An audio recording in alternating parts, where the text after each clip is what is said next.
Hi guys, Jeremy here.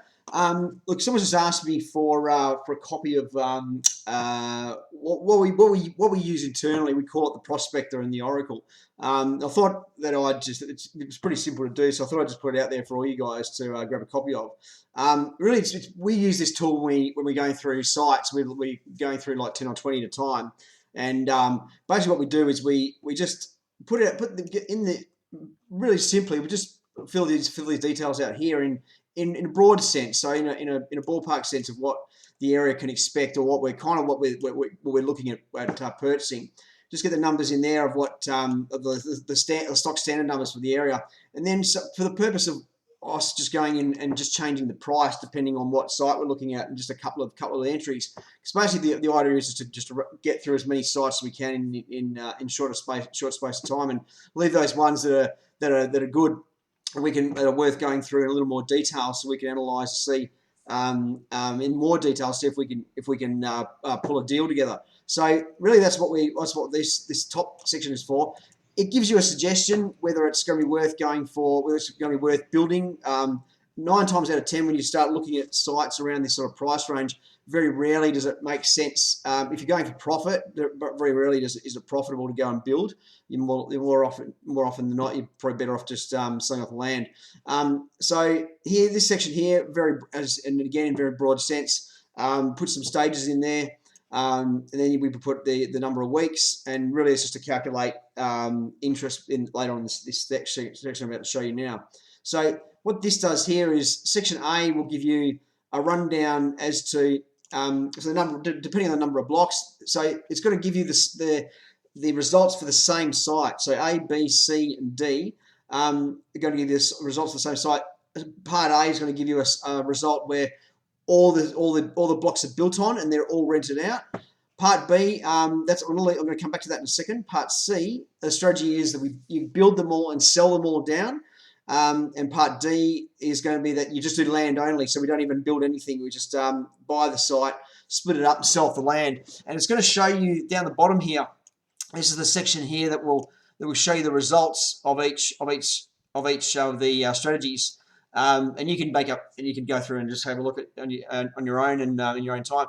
Section B, what I've done here is normally what I do is I go for a bit of a mix where we sell down a number of blocks and then also build some, and it kind of gives us a more of a cash flow type strategy. So I'll put experimentative there, and basically what I've done is I've left it for you guys. Anything you see in blue is designed so that you can play around with the numbers yourself and just see what have a play around, experiment with it, and see the effect that certain configurations have on the block.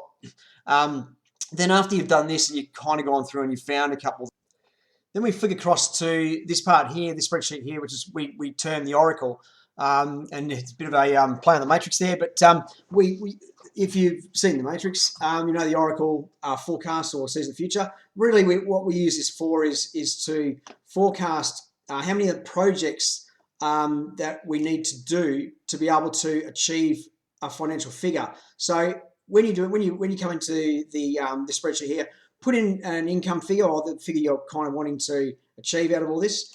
Capital amount, so amount you want to earn in profit. Fix up these figures here. So the LVR rate, the interest rate, and the sales commission rate are taken from the Prospector here up the top, where you would have filled these figures out here. You can change them though. It's in blue. So as I said before, any figure in blue, it's designed for you to change. If you want to play around with these just to see what effect it has on the time it takes to be able to achieve that income, go for it. So what we've done here is, so this is the Oracle. We'll just run through and explain the columns to you. So cycle, this is the number of times you've invested or reinvested. Start date, obviously the start date of when the next cycle is going to be.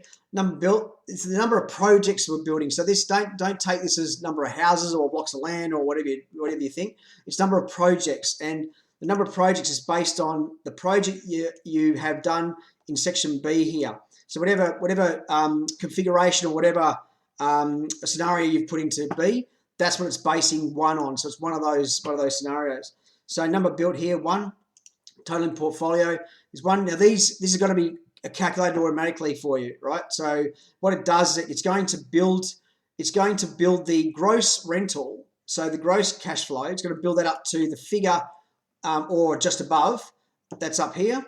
And then after it achieves that figure, it then goes into a sell down type strategy, and it's going to then sell the same project down for profit to reduce the debt to zero. So and it just shows you the effect it has. So sell total portfolio 1, sell down obviously nothing here because we haven't hit the 150 yet. Cash out 133. You'll notice that that's pretty on par with what's going on here, etc., etc. And I'll let you work through the numbers as you go along. But really what we want to do is we want to see, right, at what point do we hit the 150 mark debt-free? And if we can see here from cycle number 7, cycle number 8, we've kind of hit that. We've got it debt-free, so there's debt zero. We've got 150 grand a year net. Profit is, we're up there a bit.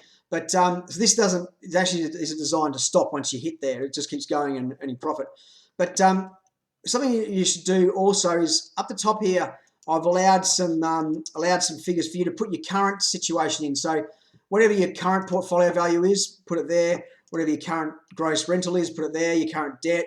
It'll work out the equity itself, but you can edit that if you like, and your net cash flow. So put that in there. And if you want, you don't need to, but if you want to include what you've got at the moment in the mix, you can see what sort of effect that has. Down here where it says extra cash out, if you want to take out, I've put 50 grand in there. If you want to see what sort of effect it has on the whole equation when you put when you take out some cash for, I don't know, a trip to Disneyland or whatever the case may be, shits and giggles, then it'll then take that and it'll recalculate the rest of the figures. So as you can see here, 50 grand really doesn't do a lot of difference at all as far as the time it takes to retire. So anyway, guys, I'll leave you to it. And any questions? So I'm about to lock down the cells. I normally do lock them down, only not to hide anything from you or anything, but just so that you don't. What normally happens is people go in, they start playing around the numbers. They'll hit a cell which there's a formula in, which is not a blue cell or a black cell where all the formulas are kept. They'll muck it up, and it actually destroys the rest of the whole spreadsheet. So one cell will actually make a difference to the whole spreadsheet. So I lock it down just so you don't accidentally do that. It happens often. If you want the password, let me know. Just email me or whatever. Get in touch with me. I'll be more than happy to give you the password. But normally, just lock it down for your own safety, really. Leave it to it. Thanks, guys.